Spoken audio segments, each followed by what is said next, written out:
surgió un paraíso terrenal que se convirtió en la guarida de la Dama del Dragón, la legendaria emperatriz regente de China. Mientras la guerra y la hambruna hacían estragos en la población, ella se sumergió en sus riquezas hasta que su mundo de cuento de hadas se derrumbó trágicamente en el Palacio Imperial de Verano en China.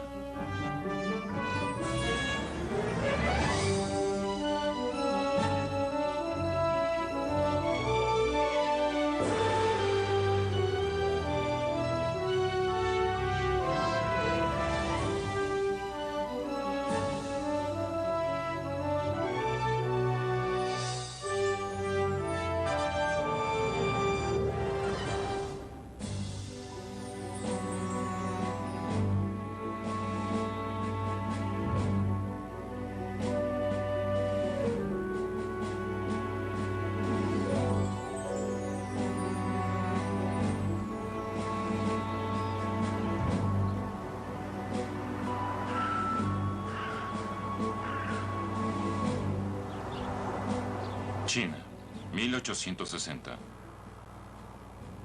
El colonialismo avanza y los ejércitos franceses e ingleses atacan Beijing. En las afueras de la ciudad, 1 millar de soldados invaden la joya de la dinastía, el Palacio Imperial de Verano.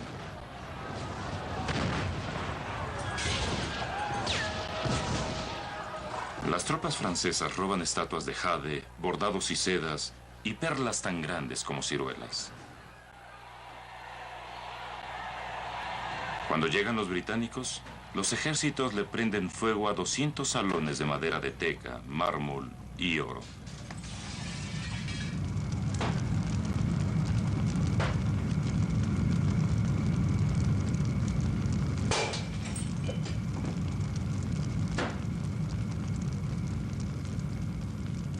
Es casi imposible imaginar la belleza y magnificencia de los palacios que quemamos, escribió un soldado. El corazón nos dolía al incendiarlos.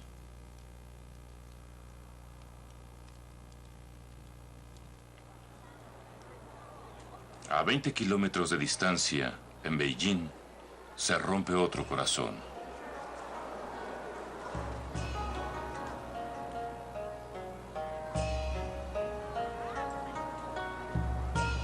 En el interior de la residencia real, la ciudad prohibida, una concubina de 26 años está sufriendo.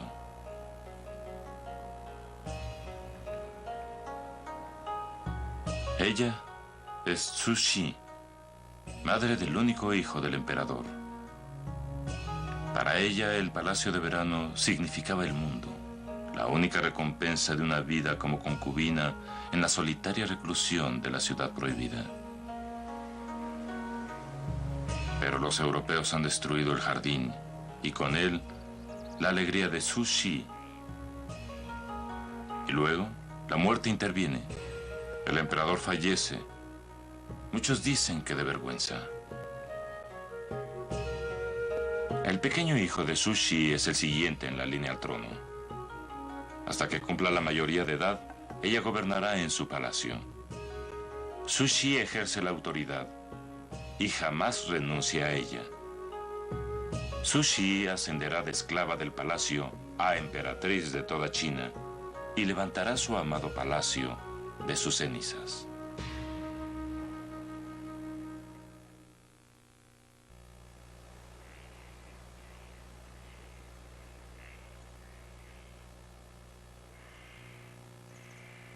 A la edad de 19 años, murió el emperador de China.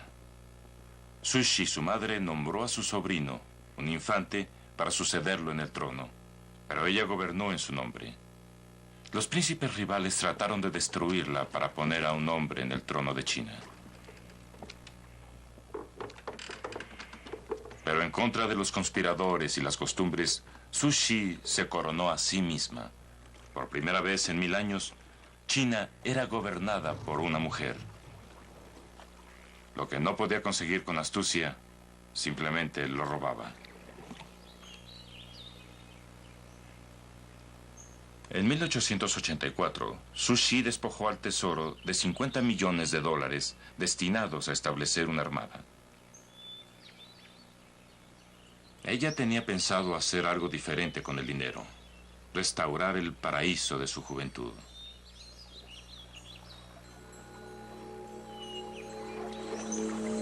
Desde el siglo XII, los emperadores de China deseaban convertir este lugar en un deleite para el corazón, el jardín de las ondas claras. Pero ello significaba sufrimientos para los 150.000 campesinos que lo habían creado. Con el sudor de su frente, excavaron un lago de 10 kilómetros de largo y dieron forma al paisaje hasta donde la vista podía alcanzar. Después, con estructuras tomadas de sitios sagrados, llenaron el horizonte.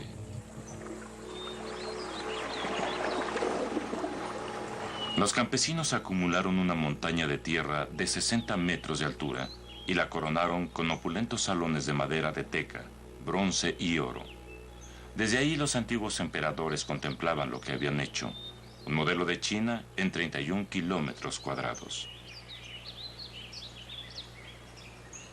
Pero jamás sería un mundo modelo.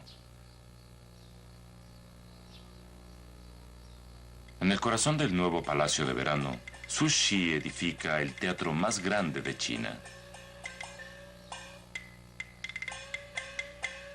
2 veces por semana, actores y músicos le dan vida a su escenario de 3 pisos con cuentos populares, historias y batallas míticas entre el bien y el mal.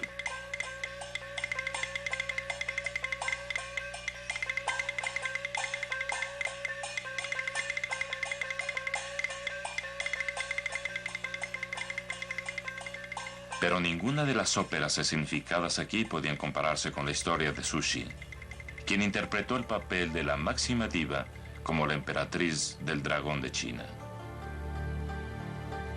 Ella convirtió el gobierno de China en un juego de simulaciones y se complacía en el estilo de vida más extravagante que el mundo hubiera visto.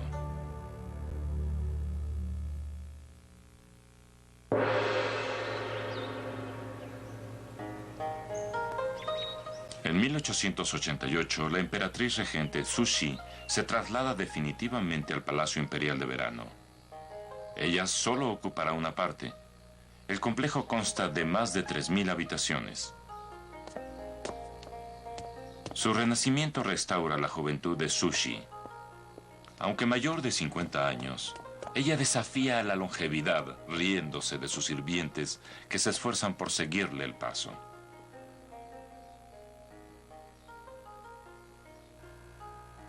En pasillos pintados y patios de maderas exóticas, Zhu Xi no repara en gastos. En total, ha derrochado una 7ª parte del presupuesto del país en un mundo de ensueño construido para ella sola.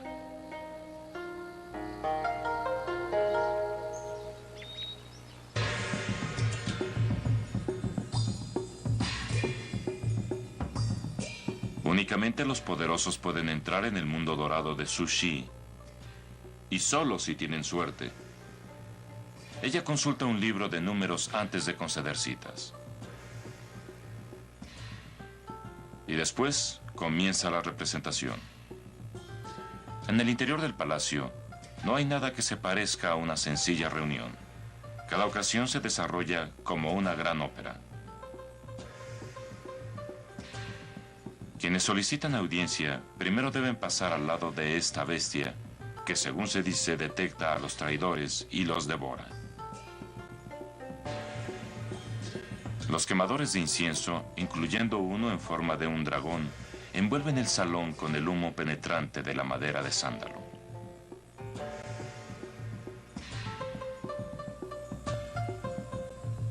Antes de saludar al emperador, los visitantes deben ponerse de rodillas y golpear el suelo en un ritual llamado Kowtow.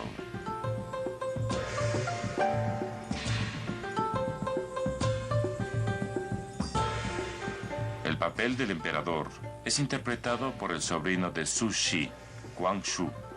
Algunos dicen que la voz del muchacho parece el zumbido de un mosquito.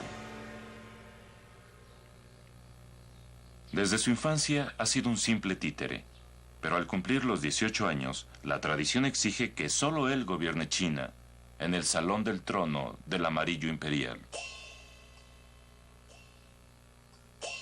Sentado en el trono del dragón, el frágil emperador es rodeado por centenares de imágenes de dragones, el símbolo tradicional del poder imperial.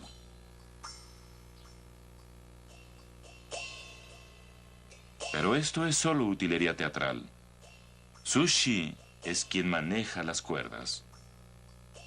Ella gobierna tras bambalinas, aconsejando, corrigiendo y aún hablando por el muchacho.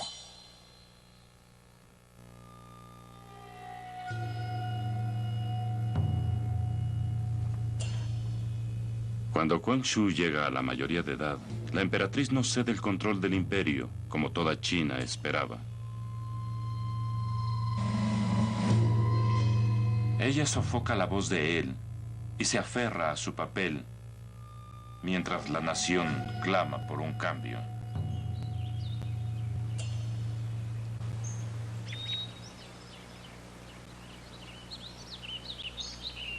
Aunque preocupada por el poder, Su Shi tiene poca noción de cómo usarlo.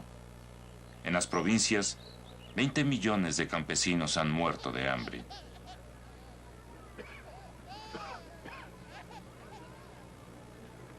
En Beijing, corre el rumor de que los vecinos rurales intercambian a sus hijos para no ver a los propios morir de hambre.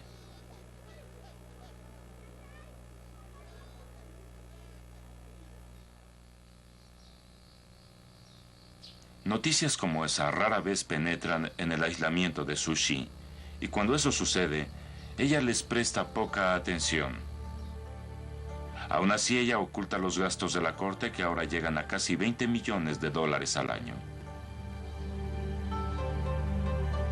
Tan solo el costo de una de sus espléndidas comidas es suficiente para alimentar a 50 campesinos durante un mes. En el almuerzo y la cena, la emperatriz regente insiste en que le sirvan 128 platillos diferentes. Sin embargo, solo come sus favoritos: patas de pato, sopa de aleta de tiburón y caracoles marinos. Sus sirvientes siguen presentando los platillos intactos hasta que están cubiertos de gusano.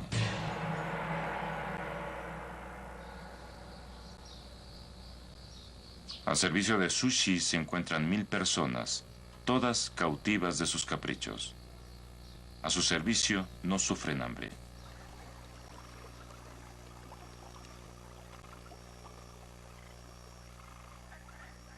Los sirvientes de Su Shi aprenden a entretenerla. En el jardín de la armonía cultivada, sus más devotos asistentes nadan bajo el agua, sujetando peces a su anzuelo. Con frecuencia, en vez de peces, sujetan joyas.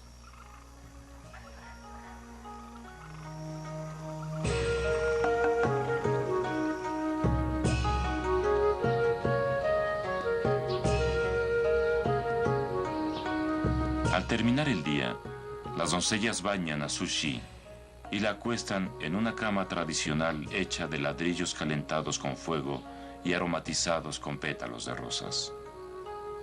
Un sirviente duerme en su habitación. 6 eunucos hacen guardia en el exterior.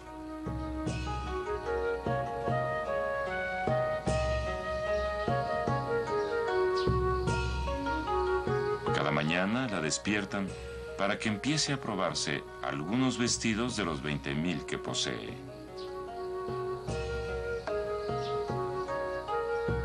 La costumbre prohíbe que las viudas usen maquillaje. Su Shi, quien se ha mofado de las tradiciones toda su vida, hace caso omiso de esta. Pronto, ella quebranta una más. No contenta con gobernar tras bambalinas, toma el lugar del emperador en el trono del dragón de China.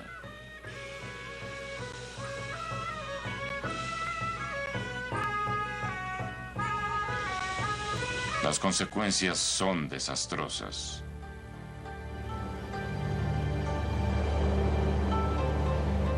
1894, China y Japón se enfrentan por Corea, pero sin una armada moderna, China es derrotada.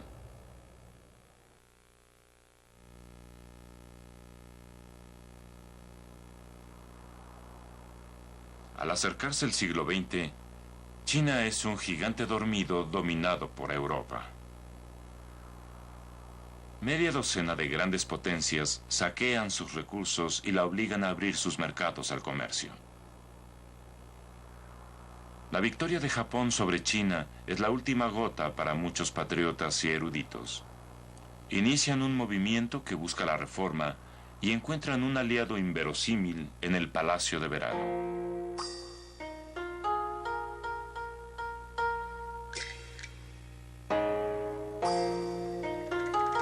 En 1898, en el Salón de Audiencias, Quang Shu se reúne con los dirigentes reformistas.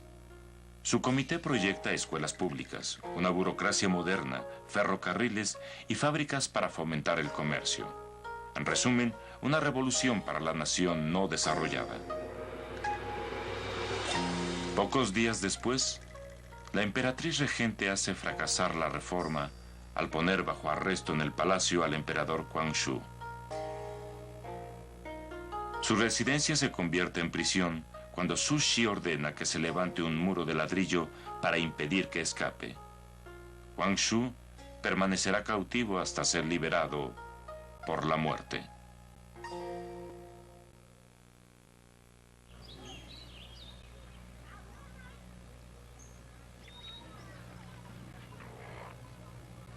La victoria de Su Shi sobre los reformadores inspira la hostilidad de China hacia Occidente, y en especial la de una milicia llamada la Sociedad de los Puños Armoniosos, o Boxers. En 1898, lanzan su primera embestida contra los intrusos extranjeros, matando a los cristianos chinos. Para Su Shi, la tan ansiada liberación de China de los demonios extranjeros parece muy conveniente. En 1900, contra los consejos de sus asesores, ordena que se dé muerte a todos los extranjeros. Los Boxers sacrifican a miles de europeos y a sus aliados chinos.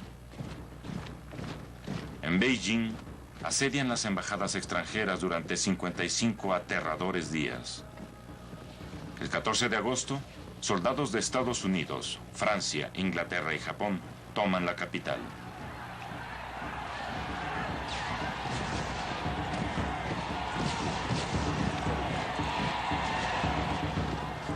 Su Shi es abandonada hasta por sus sirvientes. Solo permanecen unos cuantos quienes transportan su silla de manos para huir de los invasores.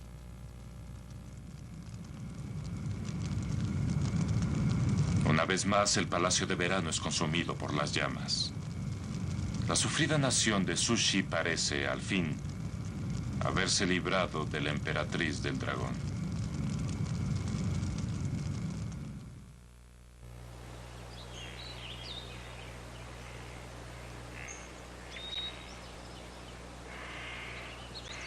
Tres años después de la rebelión de los Boxers, el Palacio de Verano es sitiado por admiradores.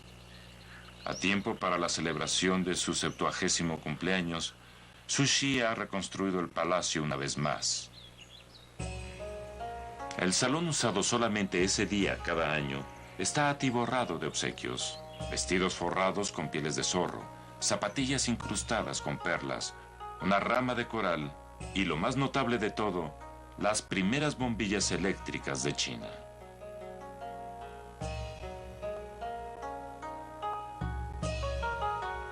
Superando una superstición de toda su vida, Su Shi accede a posar para los fotógrafos. En su ancianidad, la emperatriz regente se ha unido renuentemente a la edad moderna. Al igual que el palacio, ella renació después de la rebelión de los Boxers. Las potencias occidentales la restituyen a su trono como una figura decorativa. A cambio, la monarca que una vez ordenara la muerte de todos los extranjeros, ahora defiende las reformas occidentales. ella llega a invitar europeos al Palacio de Verano, pero es más que nada una farsa. El último papel para la legendaria emperatriz del dragón de China.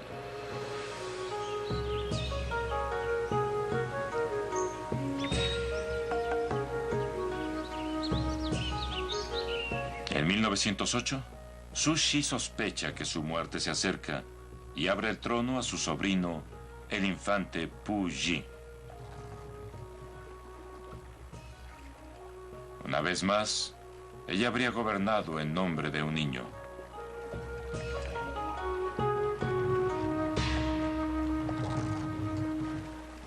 Pero al día siguiente de haberlo elegido, ella murió. Su gran escenario, el Palacio Imperial de Verano, finalmente quedó en silencio. Con ella, murió la China de los emperadores.